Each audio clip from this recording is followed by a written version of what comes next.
பூந்தமல்லி அருகே சாப்பிட்ட உணவில் முடி இருந்ததாக கூறி வாடிக்கையாளர் பணம் கொடுக்காமல் சென்ற நிலையில் அவர் ஆடிய தில்லுமுள்ள நாடகம் அம்பலமாகியுள்ளது.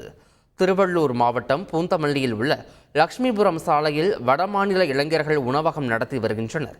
இங்கு வந்த வாடிக்கையாளர் ஒருவர் சிக்கன் ரைஸ், சிக்கன் லாலிபாப் உள்ளிட்டவற்றை ஆர்டர் செய்து சாப்பிட்டுள்ளார்.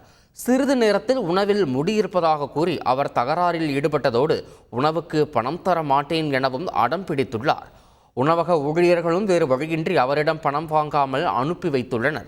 சிறிது நேரம் கழித்து உணவக ஊழியர்கள் சிசிடிவி காட்சிகளை ஆய்வு செய்த போதுதான் தன்னுடைய முடியையே பிடுங்கி உணவில் மறைத்து வைத்து அந்த நபர் நாடகமாடியது அம்பலமாகியுள்ளது. இந்த காட்சி சமூக வலைதளங்களில் வேகமாக பரவி வருகிறது.